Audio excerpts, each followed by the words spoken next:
Ambulance crash मामले में अब विमान कंपनी पर गंभीर सवाल खड़े हो रहे हैं। सवाल हादसे में जान गंवाने वाले संजय कुमार के भाई विजय कुमार ने उठाया है।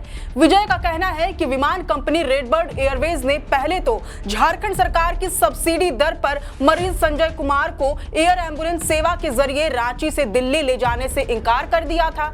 इसके बाद ये कहकर मना कर दिया था कि मरीज 65% तक झुलसा हुआ है। कंपनी का कहना था कि एयर एम्बुलेंस से 30 से 35% से अधिक झुलसे हुए मरीज को ले जाना संभव नहीं है।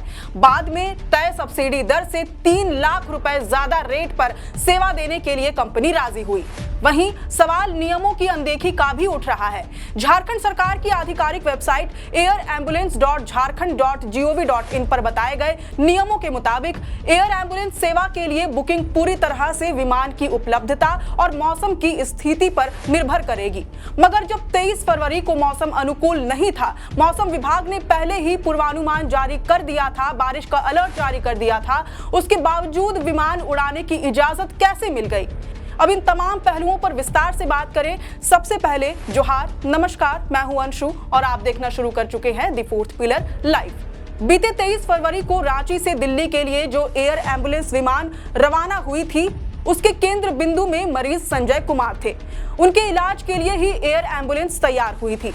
दरअसल 41 वर्षीय संजय कुमार मुख्य रूप से लातेहार जिले के चंदवा थाना क्षेत्र अंतर्गत रखात गांव के निवासी थे। उनके पिता होटल का संचालन करते थे।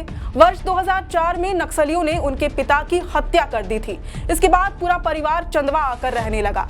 संजय कुमार ने बकोरिया में अपना व्यवसाय शुरू किया था, वहीं होटल चलाते थे। पिता की मौत के बाद टूटे हुए परिवार को संजय संभाल रहे थे, लेकिन 16 फरवरी को लाइन होटल में शॉर्ट सर्किट के कारण आग लगी थी। इस घटना में संजय गंभीर रूप से जख्मी हो गए थे। उनका शरीर तकरीबन 65% तक झुलस गया था। संजय को रांची के देवकमल अस्पताल में भर्ती कराया गया था। यहीं उनका इलाज चल रहा था। मरीज की हालत गंभीर थी, जिसे देखते हुए डॉक्टरों ने बेहतर इलाज के लिए दिल्ली ले जाने की सलाह दी थी।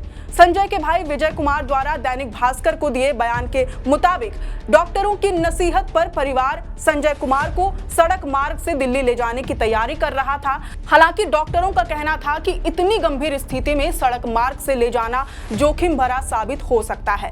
ऐसी स्थिति में एयर एम्बुलेंस ही एकमात्र विकल्प बचा था। तय हुआ कि एयर एम्बुलेंस की सेवा लिया जाए। विजय का आरोप है कि विमान कंपनी रेडबर्ड एयरवेज ने पहले झारखंड सरकार की सब्सिडी रेट पर मरीज को दिल्ली ले जाने से इनकार कर दिया। कंपनी ने यह कहते हुए मना कर दिया था कि मरीज 65% तक झुलसा हुआ है। एयर एम्बुलेंस से 30-35% से अधिक झुलसे मरीज को ले जाना संभव नहीं है। बाद में जब भांजे ध्रुव कुमार ने रेडबर्ड एयरवेज कंपनी के प्रतिनिधियों से दोबारा संपर्क किया, तब 8 लाख रुपए में वे मरीज को दिल्ली ले जाने के लिए राजी हुए। पूरी राशि मिलने के बाद ही 23 फरवरी की शाम एम्बुलेंस ने उड़ान भरी थी। वहीं दैनिक भास्कर में छपी रिपोर्ट के मुताबिक मंत्री इरफान अंसारी ने हादसे में जान गंवाने वाले चिकित्सक डॉक्टर विकास गुप्ता के लिए आयोजित श्रद्धांजलि सभा के दौरान कहा कि कंपनी ने मरीज संजय कुमार के परिजनों से 8 लाख रुपए मांगे थे। परिजनों ने 2 लाख रुपए कम दिए थे। इसी वजह से शाम 4 बजे तक उड़ान भरने वाला विमान करीब 7 बजे तक रुका रहा। तय रकम अदा होने के बाद ही विमान दिल्ली के लिए रवाना हुई। हालांकि इसी दैनिक भास्कर रिपोर्ट में बताया गया है कि रांची से दिल्ली एयर एम्बुलेंस सेवा के लिए सरकार ने 5 लाख रुपए किराया तय किया है। ऐसे में सवाल है कि जब रांची से दिल्ली जाने वाली एयर एम्बुलेंस की सेवा के लिए सरकार ने 5 लाख रुपए रखे हैं, उसके बावजूद अतिरिक्त 3 लाख रुपए कैसे और किस आधार पर लिए गए? अगर मरीज की हालत गंभीर थी, बर्न बहुत ज्यादा था और सरकार अगर ऐसे मामलों में एयरलिफ्ट की इजाजत नहीं देती, तो फिर संजय कुमार को एयर एम्बुलेंस की सेवा देने पर विमान कंपनी कैसे राजी हो गई और इसके एवज में अतिरिक्त पैसों की डिमांड कैसे की गई? क्या इसके लिए विमान कंपनी ने संबंधित विभाग से परमिशन ली थी? वहीं इस भीषण विमान हादसे ने संजय के परिजनों को आर्थिक रूप से भी गहरा आघात पहुंचाया है। मीडिया रिपोर्ट से मिली जानकारी के मुताबिक परिवार बेहद साधारण आर्थिक पृष्ठभूमि से है। 8 लाख जितनी रकम जुटा पाना बिल्कुल नामुमकिन था। परिवार ने तब रिश्तेदारों से कर्ज लिया। कुछ लोगों ने भरोसे पर पैसे दिए तो कुछ ने ब्याज पर। परिजनों का विचार था कि दिल्ली के बड़े अस्पताल में संजय का इलाज हो जाएगा तो धीरे धीरे करके कर्ज के पैसे चुकता कर देंगे। मगर अस्पताल में भर्ती होने से पहले ही संजय, उसकी पत्नी अर्चना देवी, भांजा ध्रुव कुमार समेत 7 लोगों की विमान हादसे में मौत हो गई। एयर एम्बुलेंस बुक करने के लिए जुटाए पैसे भी पानी में चले गए। रिपोर्ट के मुताबिक घटना के बाद झारखंड सरकार की सब्सिडी वाली एयर एम्बुलेंस सेवा भी फिलहाल बंद कर दी गई है, क्योंकि जिस रेडबर्ड एयरवेज के साथ सरकार का अनुबंध था, क्रैश के बाद विमान कंपनी की सेवा बंद हो गई है।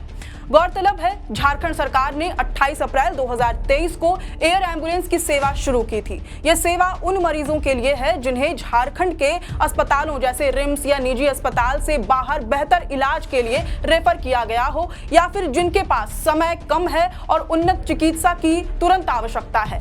एयर एम्बुलेंस को हवा में उड़ते उड़ते एक छोटे आईसीयू की तरह काम करना होता है। विमान के भीतर दबाव, कंपन और सीमित जगह जैसी परिस्थितियों में मेडिकल उपकरणों का सुरक्षित और सुचारू संचालन सुनिश्चित करना बड़ी तकनीकी चुनौती है। इसलिए हर उपकरण को विशेष फ्लाइट सेफ्टी प्रमाणन की आवश्यकता होती है।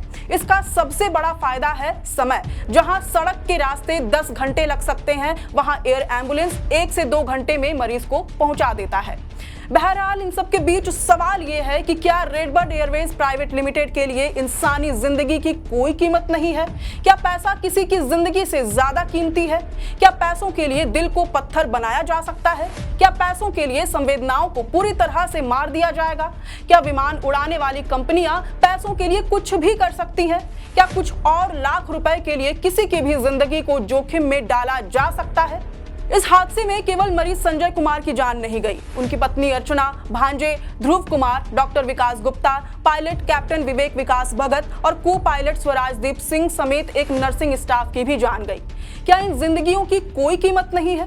कैप्टन विवेक विकास भगत माता पिता की इकलौती संतान थे। महज 17 साल के ध्रुव इकलौते बेटे थे। संजय कुमार के साथ उनकी पत्नी अर्चना ने भी जान गंवा दी। उनके बच्चों के भविष्य का क्या होगा? कुछ और पैसों के लिए क्या कंपनियां आम लोगों के साथ सरकार को भी बेवकूफ बनाने की कोशिश कर सकती है? हैरानी होती है। सवाल है कि क्या इस मामले की गहन जांच होगी? क्या दोषियों को न्याय के कटघरे में लाया जाएगा? क्या पीड़ितों को कभी न्याय मिलेगा? बहरहाल अब इस पूरी रिपोर्ट पर आप अपनी प्रतिक्रिया हमसे कमेंट बॉक्स में जरूर साझा करें। शुक्रिया।